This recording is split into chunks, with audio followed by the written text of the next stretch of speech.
Hey everybody. If you've completed all the other PowerPoints from Key Concept 1, then we are 25% through with our review. Key Concept 2.1 is actually quite huge, and I'm going to divide it into three parts. The first part, which is part of this PowerPoint, is based upon absolutism in France and Russia, which are the two that are required.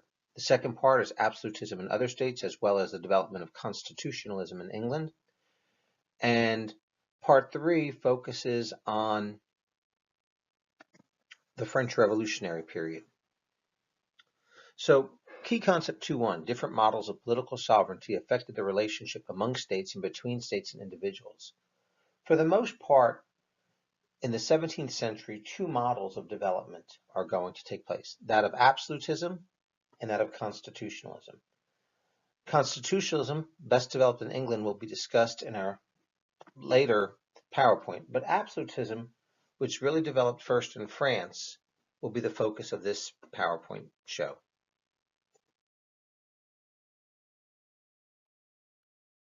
In much of Europe, absolute monarchy was established over the course of the 17th and 18th centuries.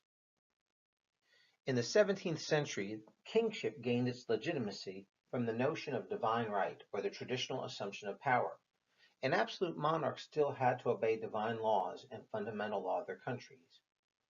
However, do keep in mind that, as the kings and the monarchs gained powers during the age of absolutism, the nobility tended to lose political power, but were able to preserve their social and legal privileges.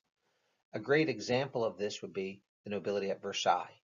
True, the nobility had lost that political power, as stated before, but their status was determined by their relationship with the king and by their, where they would sit at dinner, who would get to wake up with the king, and so forth while at Versailles. Legal privileges also continued, and this was best exemplified by some of the feudal remnants that remained in France. For example, the nobility did not have to pay taxes. The nobility could tax the peasantry. The nobility could require forced labor, the corvée, from the peasantry. And these remnants of feudalism are going to be an important cause of the French Revolution. There are several characteristics of absolutism, and let's take a look at a few of them. First of all, when all is said and done, absolute monarchs were not checked by national assemblies. Politically, they had advisors, but, although on paper the Estates General existed in France, it never met during the reign of Louis XIV or Louis XV. Furthermore, nobles, traditionally the greatest threat to the monarchies, were controlled. Bureaucracies were created composed of career officials appointed by and solely accountable to the king. And in France, those career officials were known as the intendants, a creation that really gained momentum under the leadership of Cardinal Richelieu and continued through with Louis XIV. Absolute monarchs maintained standing armies. They emphasized the role of the state in its fulfillment of some specific purpose, such as religion, glory of the monarch. They used secret police. And many of the absolute monarchs used religion to further enhance their power. France is an odd example. France during Cardinal Richelieu still practiced religious tolerance for the Huguenots. However, Louis XIV will revoke that religious tolerance. And finally, when all was said and done, the idea that the nobility concluded that the best way to secure their own interests was to support the monarchy after several revolts. They gained the privileges, tax exemptions, and wealth, and they were able to keep their local standing as well. And so as we move on, one last thing about absolutism. This would be a great way to use Thomas Hobbes for support. We've talked about Thomas Hobbes in the past. Remember, Thomas Hobbes was an English theorist who had the social contract that basically gave the ruler virtually absolute control over the ruled. He believed that humans were just brutish and they needed a strong monarch. And, that an absolute monarch would save Europeans from the savage state of nature. Moving on to our case study with Louis XIV in France. And in order to understand Louis XIV, we need to know what he inherited. So a little bit of background information. If you remember, in the past period, we had talked about Henry IV or Henry of Navarre, and how he had converted to Catholicism, created the Edict of Nantes, and began to build up France from the civil wars of religion. He was assassinated, however, and Louis XIII became the king. Too young to rule, a regent named Cardinal Richelieu instead ruled for him. And Richelieu is probably the person most important to the development of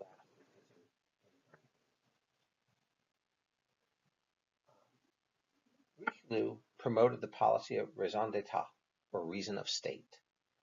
Once again, he privileged the nation's needs over those of its constituent groups, and the groups were supposed to be total subordination to the monarchy. Richelieu sought to control the Huguenots, although he didn't want to expel them and he allowed them to practice religion. What he did, though, was he took away basically their power to fortify their own towns, their power to hold private armies, which would be something that would be important in the growth of absolutism, where nobles just didn't have that power, or the upper classes didn't have that military or political power. Richelieu is also known for enhancing the power of the intendant system, and overall, Richelieu basically laid the foundations for French absolutism. Keep in mind, all of these advances for the monarchy were not going over well with the nobility. And after Richelieu's death and Louis XIII's death, Louis XIV becomes king at age 4 or 5.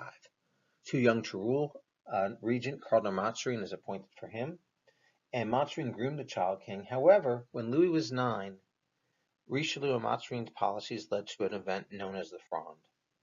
The Fronde was an aristocratic revolt in 1648, and Louis was forced to basically run for his life. Ultimately, the Fronde, this aristocratic revolt, the masses of Paris got involved, and for 4 years there was a political uncertainty in France. However, by 1652, the Fronde ended. The nobility concluded that a stronger king was better than the chaos caused by it, and the Fronde will have a permanent impact on the rule of Louis XIV. Always remembering, forcing to hide for his life as a boy, remembering the mobs of Paris, Louis will essentially build Versailles in a way to keep his friends close, keep his enemies closer, and to stay away from the Parisian masses. As we said earlier, Louis himself is known as the Sun King. And whenever you're faced with the question about a ruler, a good rule of thumb is to use SPRITE, social, political, religious, intellectual, technology, and economic, and kind of get the big picture, what is going on during this era. And so as we talk about Louis, I want to talk about some of the characteristics of his rule. First of all, socially, as it stated earlier, he wanted to control the nobles, and in order to do this, he built Versailles. Nobles kept their social positions, their legal privileges, but Louis retained the political power. And that's not to say that the nobles completely lost political power. That's not true. But they did not have as much of a say in the affairs of state as, say, the nobles in England or some other countries. Politically, Louis ruled with his advisors. He had the intendants, that were the ears and eyes of the king, that enforced his laws throughout the nation. And religiously, Louis believed in the idea of one king, one faith, one law. This whole idea that that there had to be one religion. And that one religion in France was to be Catholicism. And so as a result, Louis issued the Edict of Fontainebleau, which revoked the Edict of Nantes. Huguenots had the choice to convert or to leave. And I believe about 40,000 left, where they were invited by Frederick William, the Great Elector of Prussia, into his domain. Economists and historians are divided on the effect of France. Some basically believe that it hurt France economically because many of the Huguenots who left were that bourgeoisie, that middle class. Others believe it really didn't affect France all that much. France's economy was developing during this time period anyway. One thing is for certain, it certainly did help the development and growth of Prussia.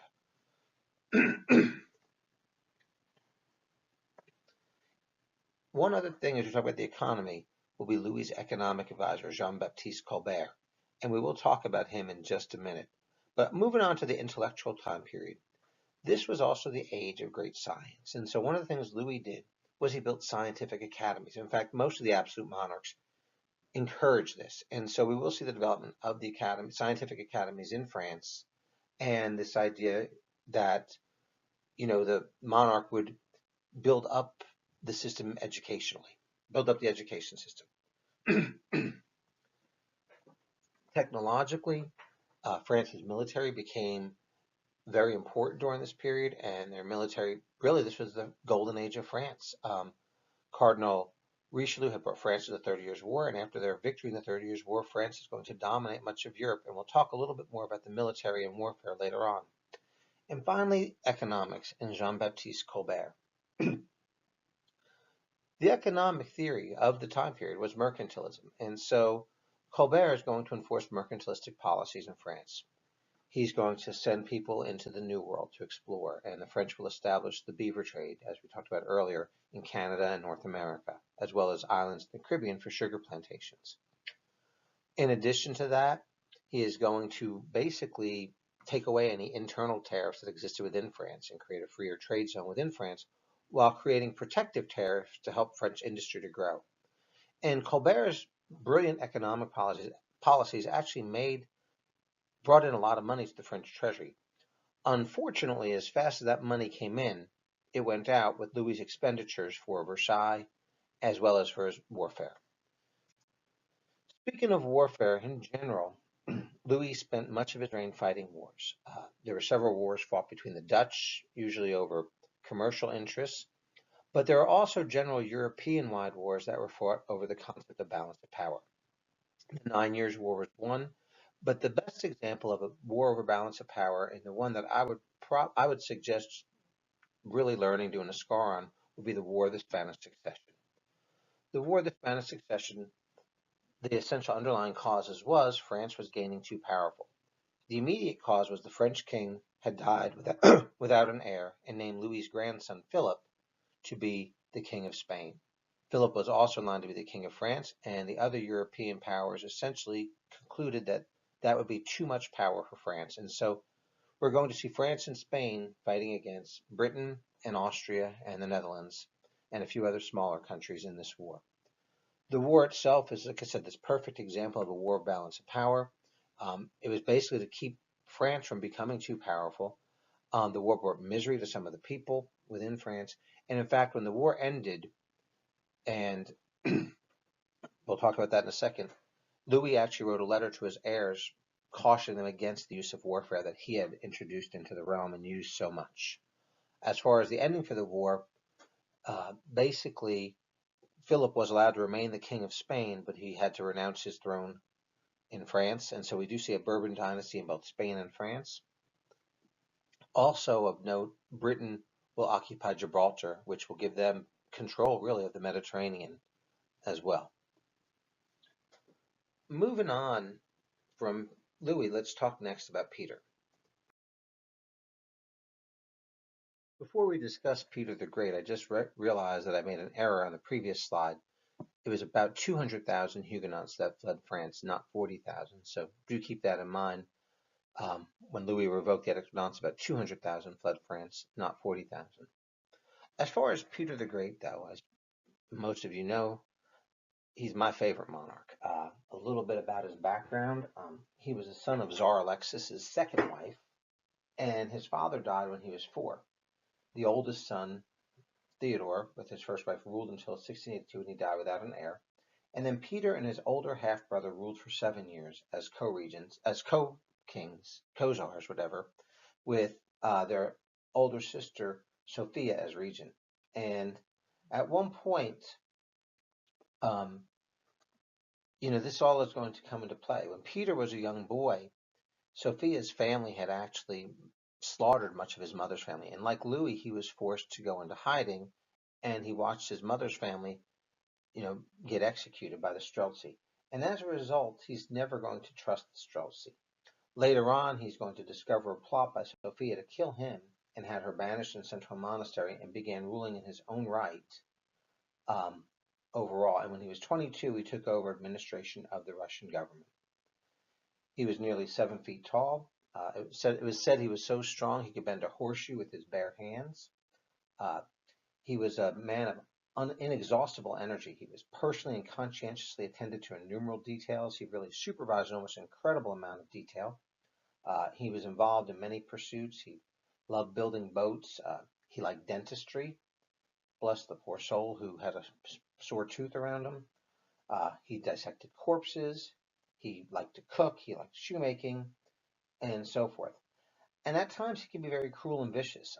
He did torture his own son to death. Um, but when receiving good news, he sometimes danced around, sung at the top of his voice as well. One of the most important things, though, to remember about Peter is his distrust of the Streltsy. The Streltsy had been the palace guard, often from the upper classes, and remembering them trying to slaughter his mother's family, though his mother survived that, the fact that they had that power, he never really trusted them. And later on, when he went on his grand tour of Europe, he had to cut that tour short because of the Streltsy revolt. When he came back, he put down this revolt and executed approximately 1,700 of the Streltsy. Peter is also best known for the Westernization of Russia and creating Russia into more of a European mold. And the city of St. Petersburg became his window to the West, one of his crowning achievements of this Westernization.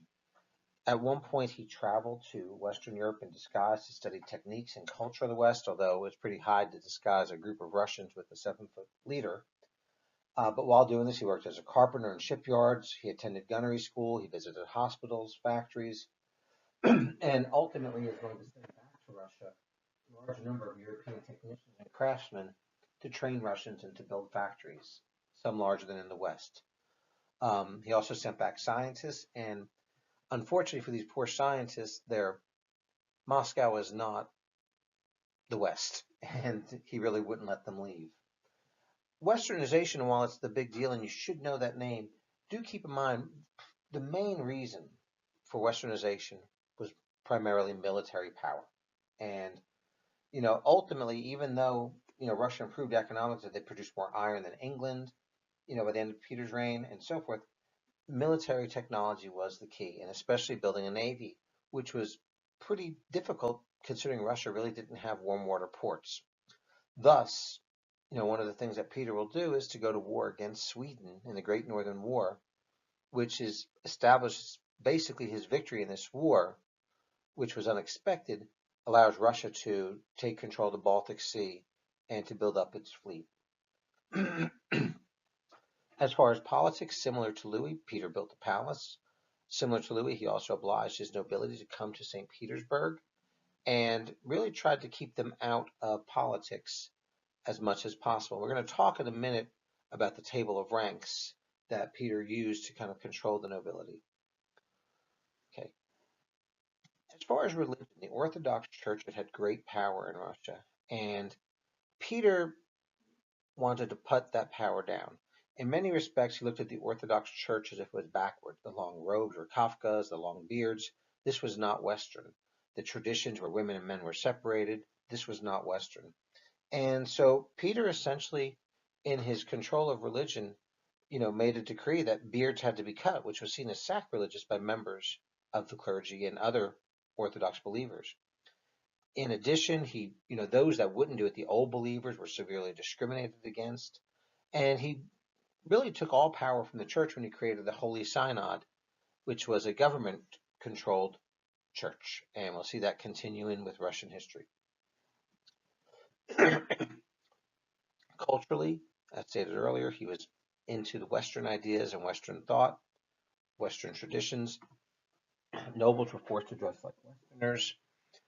Women were required to come to court and be present with men, which was a custom that didn't exist in Russia. And of course, as I said earlier, the long beards were to be shaved.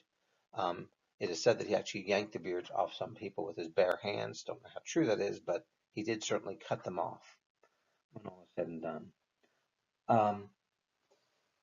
Overall, like I said, much of this once again was done, in regards to build up that army. One last thing, in order to also for this to occur, he's going to have to build a civil service system. And the civil service system is what we'll call the table of ranks in the military. With the table of ranks, it essentially divided state service into 3 categories: military at the top, civil, and then the ownership of landed estates. And this was aimed primarily at the boyars or nobles to give them their place and their functions within society. Those that, were inclined to do military service were ranked the highest. And this is somewhat different than Louis, where the nobles gained their status by their services at Versailles. Peter preferred the nobles and anyone who did military service to put them at the top of this table, on the top of the social hierarchy. One other thing as well that occurred during this time, despite the loss of power for the boyars, they did gain more power over the peasantry. And in fact, we're going to see much of the free peasantry become more enserfed in Peter's reign, and much of the remaining free peasantry even further enserfed under the reign of Catherine the Great. Overall, when Peter dies, Russia had been in pretty powerful shape. They had defeated the Swedes and taken control of the Baltic area. They had built St. Petersburg. They had begun the process of Westernization. And although they had fought many wars against the Turks with some victories, they had not secured a permanent port on the Black Sea, but that is something that would be coming in the future. But essentially, Russia became a great power. And from the time of Peter the Great, afterwards, Russia is not going to lose a war until the 1850s, when they lose the Crimean War to a European coalition. After Peter's death, however, we are going to see a time of uncertainty. Peter, as I said earlier, had tortured his son to death. His son had tried to run away at one point, and Peter didn't trust him and punished him. And as a result of the punishment, the torture, he died. Without an heir, we're going to see a little bit of uncertainty. Interestingly, his wife, his second wife, who had been a peasant, became the new Tsarina. And in Russia, a country where women and men couldn't even mingle publicly, we're going to see a period of three pretty strong rulers. Peter's wife, Katerina, I believe his granddaughter, Elizabeth, and the most important, the Empress Catherine the Great. And so a little bit about Catherine the Great. She came from a minor German family, and minor German noble family. Sophie was her real name. And she was basically recruited to marry the future king, or Tsar, of Russia, Peter III. Empress Elizabeth tried to groom her into this role. And when she arrived in Russia, she converted to Orthodox religion, learned Russian traditions and customs, but her husband really didn't want much to do with her. And ultimately, she was involved in a plot that saw the overthrow and assassination of her husband as she claimed the throne. Interestingly enough, though, her reign, she becomes known as the Great despite being German, and the fact that she's going to keep the support of the nobles for the next 30-something years and really continue to build up Russia. And we're going to see a continued Westernization of Russia under Catherine. However, it'll be different than Peter's Westernization, the fact that there is more emphasis put on education, more emphasis put on the intellectual studies. Catherine studies the ideas of the Enlightenment. She corresponds with Voltaire and Diderot. She publishes the Encyclopedia in Russia when Diderot was unable to do so in France. And we will see this intellectual Westernization. French was the dominant language spoken at court. And this does continue. She builds a museum, the Hermitage, one of the greatest art museums in the world as well. She even dabbles with some of the ideas of the philosophes and even briefly considers the freeing of the serfs. Probably one of her greatest achievements, some historians consider to be one of her greatest achievements, would be the Great Instruction, essentially a type of a legal code that would exist for Russia. And while historians are divided on the impact of it, one thing is for certain, it was the first of its kind and some type of reform of the legal system within the country itself, showing her enlightened tendencies. I stated earlier, I said Catherine had toyed with the idea of freeing the serfs, but there was also the recognition that that would cause much discontent, and the class that would cause the most discontent would be the nobility. To further complicate matters, in the 1770s, there was a rebellion known as Pugachev's Rebellion, in which a Cossack, Emilian Pugachev, claimed to be Catherine's dead husband, Peter III, and began this peasant uprising, this serf uprising in Russia. It was put down, ultimately, Pugachev was executed, but any idea of freeing the serfs pretty much went away with that. And in fact, those free peasants that still existed, many of them were further enserfed during that time.